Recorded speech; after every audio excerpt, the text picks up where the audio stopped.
The FEMA plans to imprison American citizens have generated a lot of interest around the country in locating the potential prison camps throughout the country. These may be facilities currently being used as prisons, such as those you saw earlier, or prisons that are being built supposedly in the name of the war on drugs, or facilities that have other uses but which could be quickly used to detain large numbers of people, such as this Amtrak facility in Beech Grove, Indiana. We're standing now in the main parking lot, which doesn't look too sinister.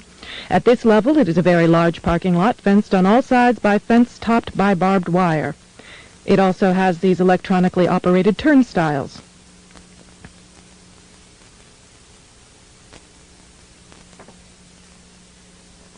There is also a surveillance camera, just like we saw at the FEMA facility, pointing out to the parking lot, and a helicopter windsock. All of these apparent security measures are particularly unusual here, because this is a very low crime area, and this facility is nothing but an old train repair station with nothing in it worth stealing. In this portion of the parking lot is a brick building, suitable for processing, next to a gate that leads right out to the railroad tracks, and all of this is contained inside a fully fenced area, now 3 layers deep in fencing at this point.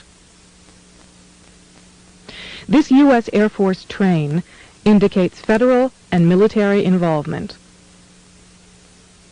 Facing the opposite direction, you can see that this area, too, is a very large fenced area with railroad track running the length of the fence and plenty of warehouses.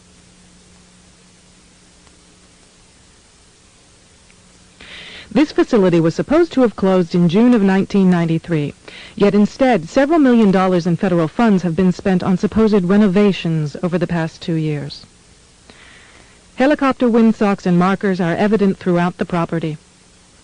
This small building is the only way into a particular fenced area. Inside this building, we see more of the motion-activated detectors, electronic turnstiles, and prison bars.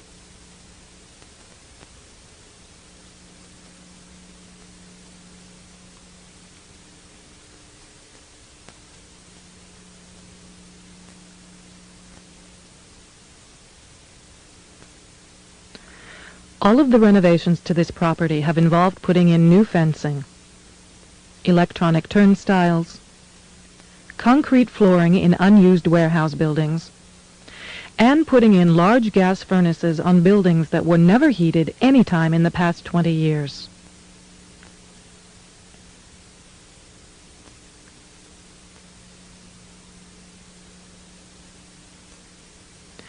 Outside this building is fencing and a cattle run section of fence, all topped by barbed wire, pointing inward, not to keep people out, but to keep people in.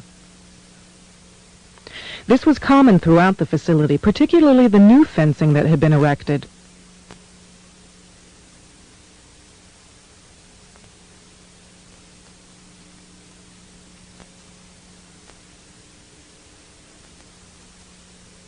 Inside the fenced area on the other side of the building, you'll see signs that say Red Zone, right up next to the railroad tracks that run the length of the fenced area.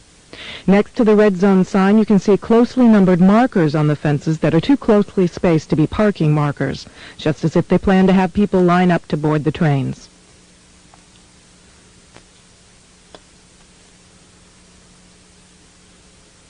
Here's a helicopter marker on the power lines outside the facility, indicating expected helicopter traffic, and again, another tall radio antenna. Looking around, you can get an idea of how huge this place is and how many people it could contain in its fenced-in area.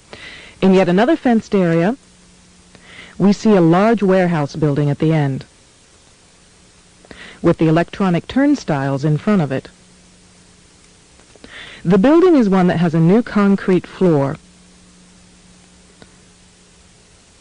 and its doors and windows have all been blocked. Outside, there are new gas pipes.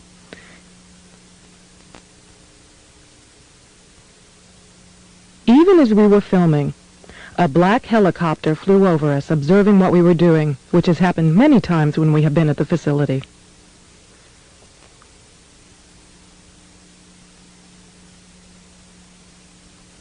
The gas lines and gas pipes at the facility run the length of the buildings.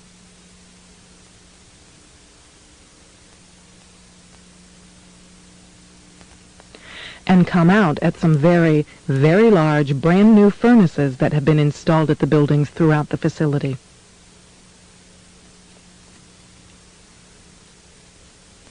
We found this crane, which has seen better days, but is plainly marked U.S. Army in the middle of the stockyard.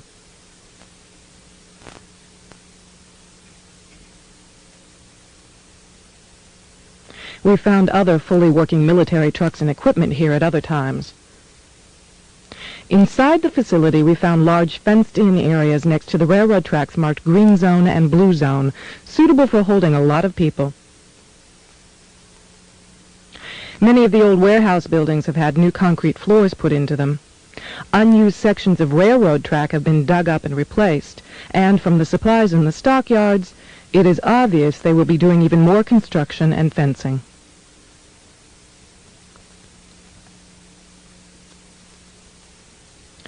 Senator Lugar of Indiana recently obtained more federal funding to renovate this facility, which is supposedly only for the repair of broken trains and where most of the buildings on the property haven't been used for years. It certainly appears they are expecting more than just broken trains. This tower, overlooking the entire facility at one end of the facility along the railroad tracks, also has a radio antenna on it with a ladder up inside of it. It would make an excellent watchtower.